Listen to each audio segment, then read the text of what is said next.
Je déclare donc ouvert le conseil municipal de ce jour 28 janvier. Le son, il est bon? Non, hein? Oh là, la technique!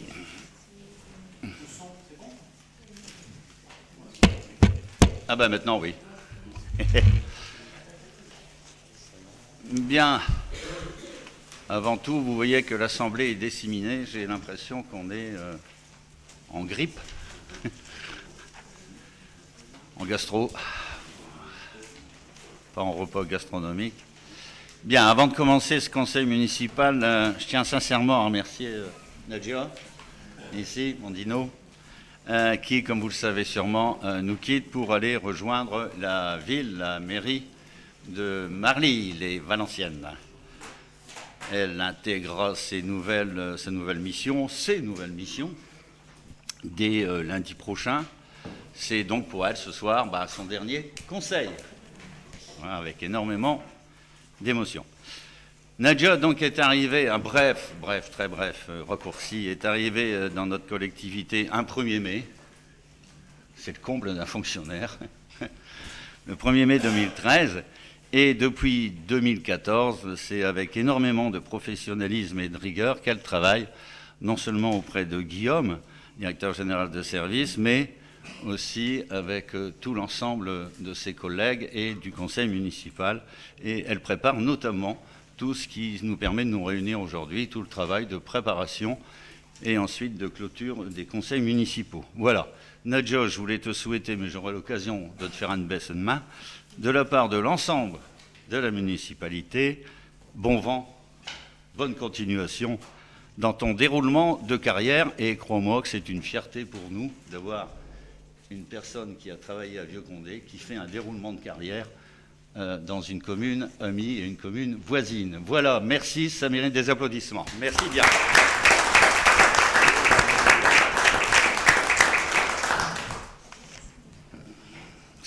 En vivra le chifflot de main.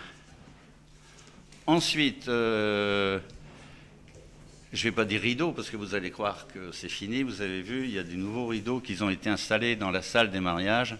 Effectivement, les anciens, comme je disais tout à l'heure à mon ami Alain, quand on ouvrait les fenêtres, on arrachait les rideaux. Donc il a fallu un moment franchir le cap. Et il est bien évident que les couleurs de la salle de mariage, les murs, seront en harmonie avec ce qu'a choisi Madame la Première adjointe, parce que ça, c'est un problème de femme, choisir les couleurs.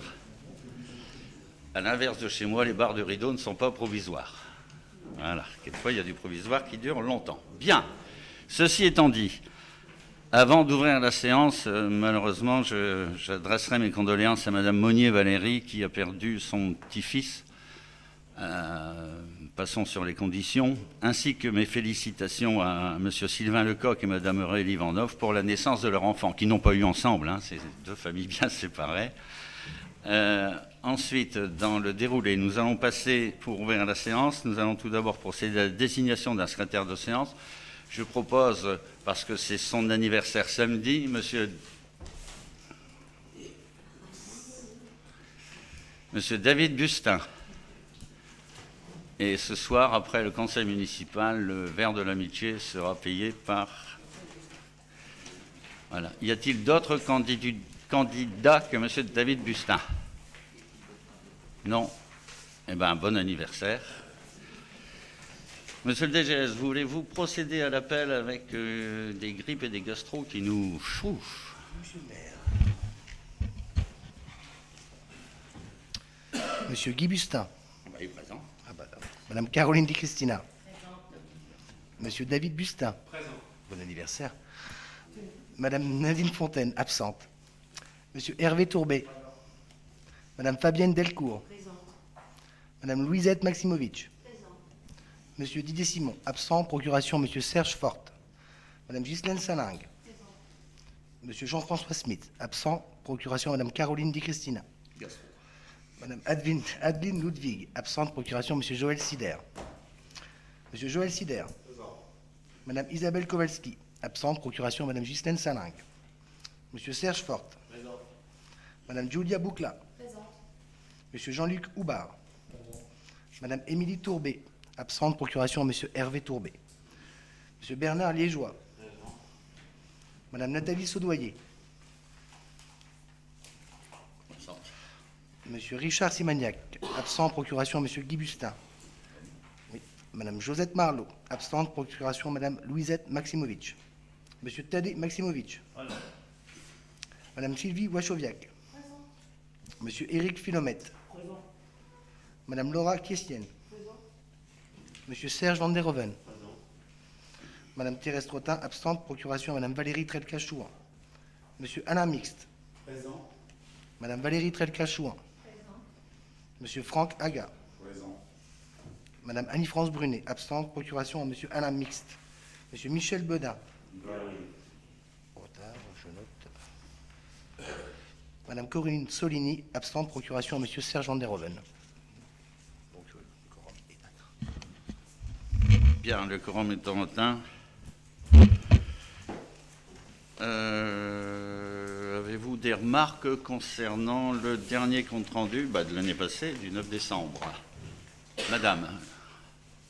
Donc, lors du dernier conseil municipal, je vous avais posé la question concernant la baisse de subventions allouées à la CSRV. Donc, la question avait déjà été posée en commission finance.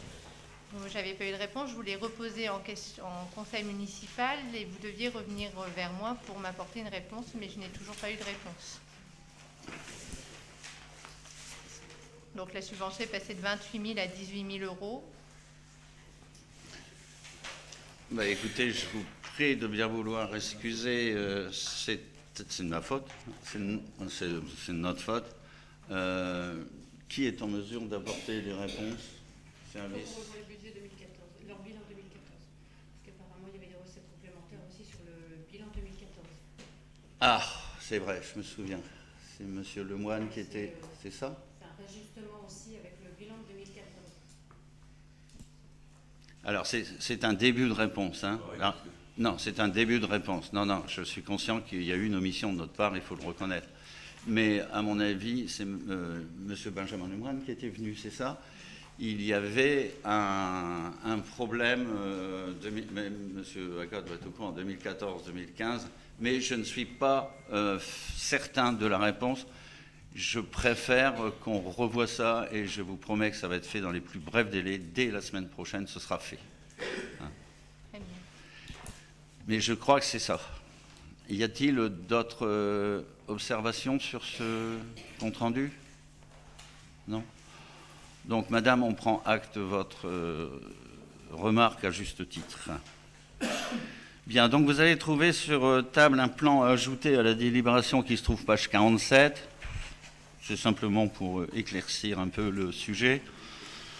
C'est un autre qui annule remplace le projet de la page 42 et le schéma de mutualisation de la CAVM.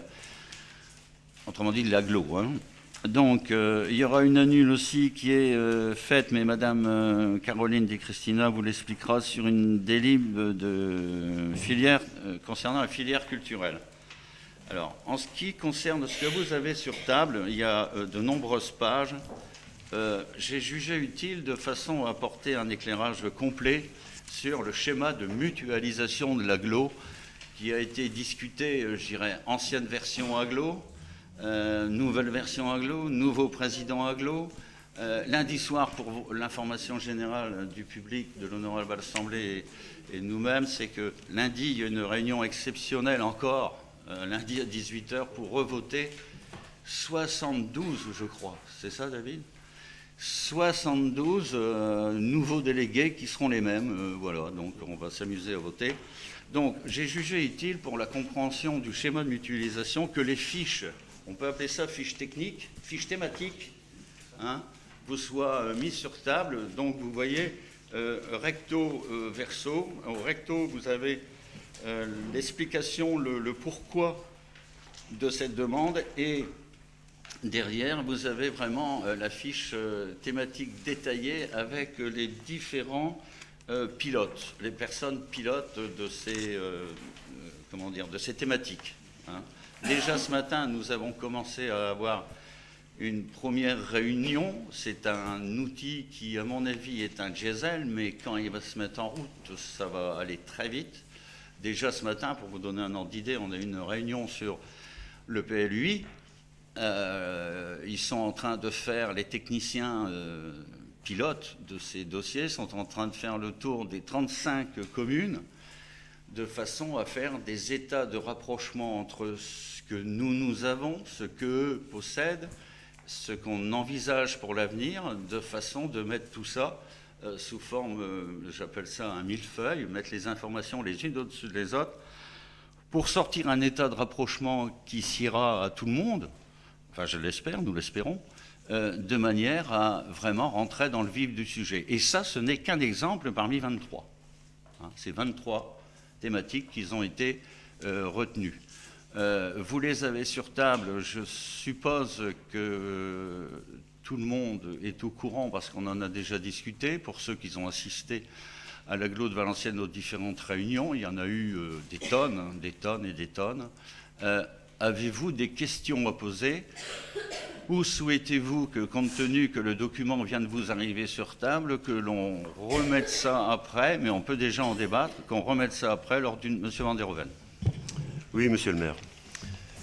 Alors, nous avons bien conscience de la nécessité de mutualiser certains services entre l'agglo, entre communes ou entre communes et agglo. Ouais. Mais, excusez-moi. Oui, vas-y.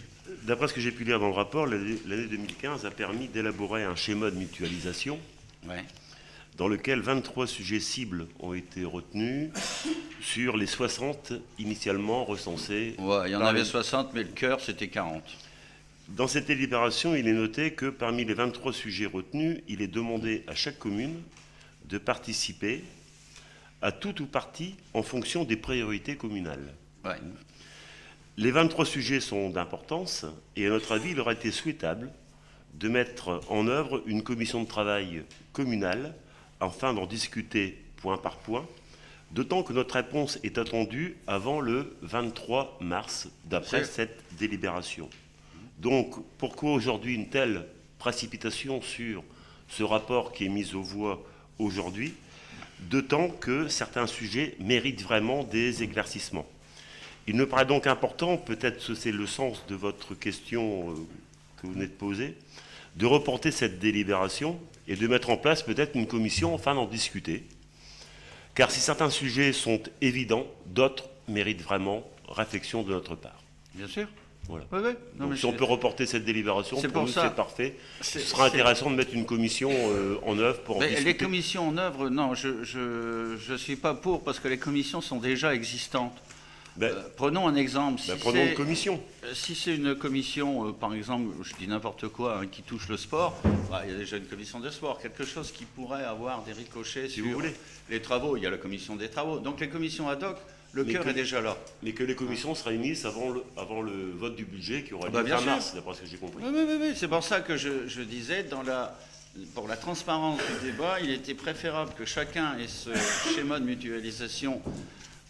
Quoique il y a un représentant de votre groupe qui est à l'agglo et donc qui est au courant des choses. Mais par exemple, il y a des sujets qui ne méritent pas, j'en prends un au hasard, projet numéro 11, développer une assistance juridique. Bon, ça ne mérite pas. Par contre, le PLUI, bien évidemment, ça représente quelque chose d'important. Il y a, à mon avis, ça, c'est plutôt commission des travaux, et puis commission des travaux qui devra travailler dessus. Renforcer la recherche de subventions publiques, à mon avis, ça ne mérite pas de commission ad hoc. Ça rentre dans le cadre chacun de ces projets, et en particulier du service financier de la ville. Dans les 60 propositions, il y avait même des idées, parce que les propositions ont été faites avec les techniciens. Il y avait même des propositions de dire on pourrait avoir un garage commun pour réparer les bagnoles. Bon, vous voyez, ça allait vraiment, c'était très très large. Il y a des villes de moins de 1000 habitants qui avaient des besoins différents des nôtres, ça c'est bien évident. L'accessibilité, par exemple, aux bâtiments communaux, voilà, ça c'est quelque chose qu'il faut qu'on en discute aussi. Sécuriser et partager du matériel, ça c'est pas la peine d'en discuter. Donc, je propose donc,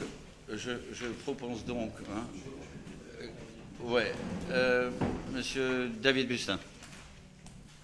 Ouais, en complément de la réponse et pour être plus précis, les 23 sujets, par définition, sont inscrits. C'est-à-dire que chaque collectivité vont être automatiquement inscrites dans les 23 sujets élaborés sur ce schéma de mutualisation. Conformément au Code général des collectivités territoriales, en effet, on a 3 mois pour se prononcer, sachant que notre intention, c'est par principe d'adhérer à l'ensemble des 23 et au fur et à mesure, et d'ailleurs c'est précisé puisque la mise en œuvre est progressive, hein, les 23 ne vont pas se mettre en route du jour au lendemain puisque pour des questions selon les sujets de calendrier pour chacune des 35 collectivités, c'est aussi de venir s'inscrire dans l'ensemble et ensuite de faire des choix d'y adhérer ou pas. C'est-à-dire que le schéma de mutualisation reste optionnel sur le principe du Code général. L'obligation de Valenciennes Métropole, c'est de mettre à disposition le schéma de mutualisation avec ces 23 sujets.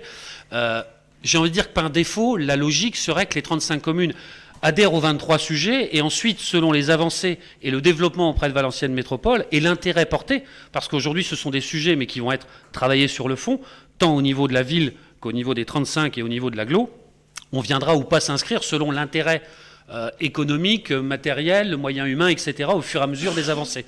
Donc, reporter, si vous le souhaitez, mais honnêtement, je pense que le principe de le voter aujourd'hui n'engage pas l'obligation de s'inscrire dans les 23. Mais par contre, le fait de ne pas le voter nous interdirait d'aller adhérer à demain quelque chose qui pourrait être intéressant. Je vais prendre un exemple concret qui est purement juridique, mais très important pour la vie des collectivités. Le Code des marchés publics disparaît et devient le Code de la commande publique à partir du 1er avril.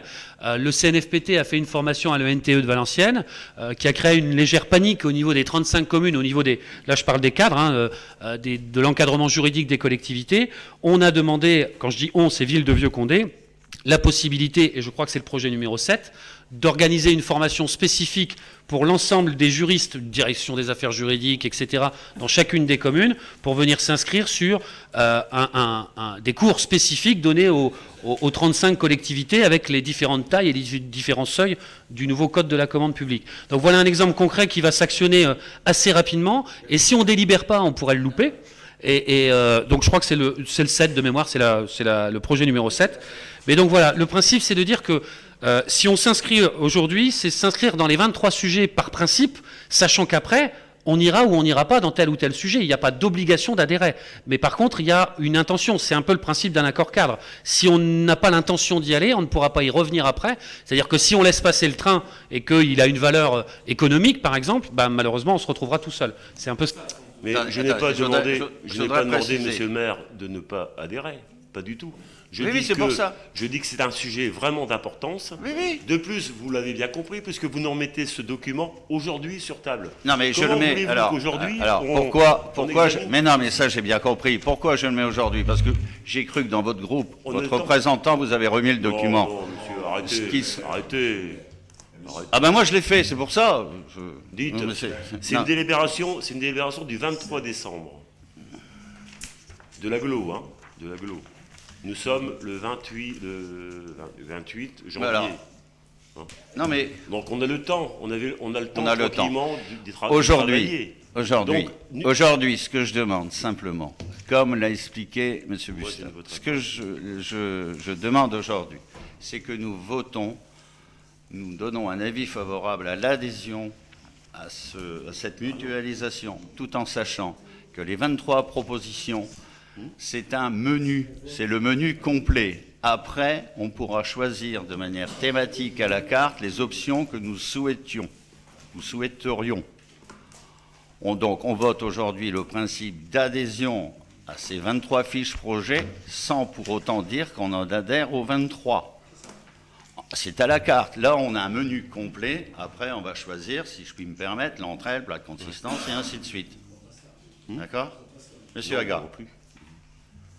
Non, mais je voulais simplement, monsieur le maire, insister sur le fait, parce que le président du groupe a bien précisé, monsieur Van der Hoeven, que nous ne voulons pas justement aller dans quelque chose qu'on ne comprend pas trop, parce que quand on lit bien le document, oui, parce que vous insistez sur ma présence à l'agglo, et j'en suis très content, je fais partie, comme vous, mais quand on insiste bien sur les périmètres du premier document que vous nous avez donné, il y a une partie qui parle des ressources humaines. Et sur cette partie-là, quand vous l'observez bien, On ne parle plus de la CAVM, mis à part le renforcement du dispositif de formation territorialisée du personnel des territoires, où c'est avec la CAVM et les communes, mais les 3 autres concernent un dispositif entre communes. Donc on ne peut pas engager à un moment donné un projet de mutualisation de communes. Quand on parle de mettre en place une GPET, quand on parle aussi de créer des équipes d'agents mutualisées, donc au niveau des ressources humaines, tout à l'heure vous nous parlez des commissions. Est-ce que c'est la CT qui sera en charge justement de travailler sur ce dossier? Absolument pas, non. C'est Augustin. Donc il n'y aura pas de commission pour le personnel, puisqu'il n'y en a pas. Non, mais c'est pas le sens du schéma de c'est pas le sens du schéma de mutualisation. On va prendre le projet numéro 1, vous avez des niveaux de mutualisation attendus. Dans certains niveaux de mutualisation, il y a des moyens mis en commun entre les communes. Ce que propose Valenciennes Métropole dans ce schéma de mutualisation, quel que soit le type de niveau de mutualisation attendu, c'est d'amener son aide en termes d'ingénierie, de réflexion sur le schéma attendu, par exemple, de 3 communes qui vont, je sais pas, je vais dire n'importe quoi, acheter 5 véhicules au lieu d'acheter chacun leur véhicule au prix fort. Voilà, c'est un peu le principe. Mais en effet, ça partage des moyens humains, comme on l'a fait, je prends l'exemple de la médiathèque de Condé, par exemple. C'est ça à une échelle plus grande. Mais encore une fois, c'est pas parce qu'aujourd'hui, on délibère sur le schéma de mutualisation qu'on va aller s'inscrire dans les 23. Donc au fur et à mesure, d'abord des phases qui seront en route à Valenciennes Métropole, parce que certaines ne le sont pas, d'autres le sont parce qu'elles sont plus faciles à mettre en place, on viendra s'inscrire ou pas. Donc ça reviendra forcément soit en commission, soit au conseil municipal, au fur et à mesure des différents projets sur lesquels on souhaite adhérer ou pas selon notre intérêt. Il y a des projets qui ne nous concernent pas du tout pour une commune de notre taille ou d'autres qui sont fortement intéressants. Donc ça sera au fur et à mesure de l'avancée. Ce schéma de mutualisation, il est sur plusieurs années, hein, il n'est pas sur cette année uniquement. Hein.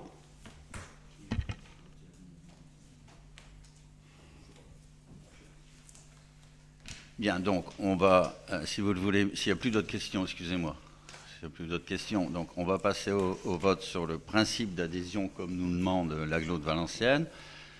Principe d'adhésion, tout en sachant qu'il est bien évident qu'au fur et à mesure de l'arrivée de ces thématiques, comme la première on a eue ce matin, PLUI, on reviendra vers vous, vers la commission ad hoc, de façon à, dans la transparence, prendre la décision qui s'impose. On est bien d'accord là-dessus? On est bien d'accord là-dessus? Oui, oui, non, mais je sais. Non, ce qu'il y a de particulier, c'est vrai, non, mais c'est le principe des 35 collectivités. Il y en a qui ont... Non, mais... Monsieur Van der Hoeven, je vais vous dire que tout ça, c'est du blabla. C'est du blabla, c'est pas grave. Je vais vous donner un ordre d'exemple. Sur le PLUI, il y a une discussion qui a été menée par monsieur Joël Gallier, président du groupe, d'un groupe politique, le vôtre, et qui a été repris par monsieur Fabien Tchémé, qui a été dit « Ne souris pas, tu n'étais pas là à l'époque ». La chose suivante, ou absent, la chose suivante a été dite. On est contre le PLUI. Aux surprises, la CAPH a mis en œuvre le PLUI, à moins que ça a changé depuis, mais je ne pense pas, c'est toujours M. Alain Bocquet qui est président. L'agglo de Valenciennes a elle aussi émis un avis favorable majoritairement sur le PLUI, et le groupe communiste à l'Assemblée nationale a voté pour le PLUI. Donc après, je dirais que c'est le ressenti à la sauce locale qui fait que certains groupes sont favorables, ne sont pas favorables. Mais ce qu'on va nous demander demain, c'est une unité sur cette réflexion. C'est ça le problème. Donc aujourd'hui, on vote le problème de l'adhésion globale au schéma de mutualisation sans pour autant choisir une thématique ou prendre tout. Monsieur David Bustin, qui est en qualité de président. Je vais répondre quand même. Je vous invite à aller à la page 33 du projet des LIB. Oui, du projet des LIB. En bas de la page 33, alors on va aller jusqu'au bout, monsieur Van der Hoeven, conformément à l'article L5211-39-1 du Code général des collectivités territoriales. Ben non, vous me posez la question, donc non. Alors, laissez-moi... Non, attendez, vous me dites-moi où c'est pour avis. Donc, la présidente de Valenciennes Métropole, puisque c'était Valérie Létard à l'époque, a transmis aux communes, enfin là, en l'occurrence à la nôtre, mais aux 35 autres aussi, le projet de schéma de mutualisation pour avis. Pour avis. Pas pour adhésion, pour avis. À tel point que, si vous regardez juste en dessous, il est précisé que le projet de schéma sera ensuite approuvé au Conseil communautaire en avril 2016. Donc, vous voyez bien que le principe de sonder les collectivités pour avis, encore une fois, pas pour décision, mais pour avis, sur ces 23, c'est donc demander l'avis aux 35 et ensuite le valider à Valenciennes Métropole. Ça n'a pas été validé sur le schéma de mutualisation puisque le Code général des collectivités territoriales impose à Valenciennes Métropole d'avoir un avis consultatif des communes adhérentes. Aujourd'hui, nous sommes sur cet avis. Nous ne pouvons pas décaler cet avis en termes de vote parce que si nous le décalons, d'abord, ça va nous poser des problèmes par rapport à l'échéance du bureau communautaire d'avril 2016. Donc, j'ai bien dit, et c'est bien marqué noir sur blanc, et c'est Valenciennes Métropole qui rédige ces documents, vous vous en doutez bien, le schéma de mutualisation pour avis, conformément à l'article que je vous ai cité. Maintenant, si vous ne souhaitez pas le voter, vous ne le votez pas. Bah oui, pour avis. Donc, si vous ne souhaitez pas mutualiser nos moyens, vous votez contre. Oui, j'ai pas de Madame. Non, mais ce que je veux dire quand même par là, c'est que c'est quand même un travail de titan qui est fait dans toutes les agglos de France. Vous le savez très bien. Non, mais ce que je veux dire, c'est qu'on a 23 sujets qui sont... Non, mais qui sont... qui sont très intéressants. Et je pense que le fait d'adhérer aux 23 dans l'intention, elle est forte et elle est intéressante. Et ensuite, le bureau communautaire se réunira... Enfin, le conseil, communautaire se réunira en avril 2016. Et d'ailleurs... Chaque année, lors du débat d'orientation budgétaire, on viendra inscrire les différentes phases de mutualisation. Donc c'est quelque chose qui va évoluer. Par contre, si on ne le valide pas là aujourd'hui, on ne va pas s'inscrire dedans et on va voir le train passer. C'est tout. Oui, mais je ne vois pas l'intérêt de réunir... Enfin, je ne sais pas. Madame. Vas-y, madame, je vous en prie. Effectivement, en introduction, vous avez vous-même, monsieur le maire, proposé qu'on reporte la délibération. Oui, Prenons le temps... Mais pas le vote de principe. Le vote de principe, nous devons... Vous avez proposé qu'on reporte la délibération. Non, pas la délibération. Si. Non. Donc, prenons le temps de le lire. On va voter sur le principe d'adhésion au schéma de mutualisation et ensuite, à l'intérieur de la thématique, on choisira ce qui nous paraît le plus utile, voire la totalité de ce schéma. On ne va pas continuer à jouer sur les mots comme ça jusqu'à 1h du matin. Monsieur Franck Aga, vous qui êtes conseiller auprès de l'aglo. Non, mais je ne défends pas l'aglo ici, je défends l'intérêt de la commune de Vieux-Condé. Et oui, non, mais David, s'il te plaît, parce qu'on t'écoute aussi, mais apprends aussi à nous écouter. On ne vote pas par principe, monsieur le maire. On vote sur un avis, sur un document qu'on a lu. Passer au vote, monsieur. Ouais, une petite précision quand même, parce que le conseil est filmé. Le schéma de mutualisation, que vous semblez surpris d'avoir aujourd'hui, c'était précisé qu'il était disponible au secrétariat il y a 5 jours. Mais ça, c'est un détail. Donc, on va passer au vote. Que ceux qui sont favorables à ce schéma de mutualisation présenté par l'aglo, le manifeste en levant la main. Ceux qui sont d'accord. Ça va changer. On tient compte des procurations. Abstention. Abstention, monsieur. Alors, un seul vote contre. Non, mais je dis abstention, il lève la main. Je ne sais plus, mais... Oui, bien sûr. Donc, vous votez contre. Eh bien, je vous remercie.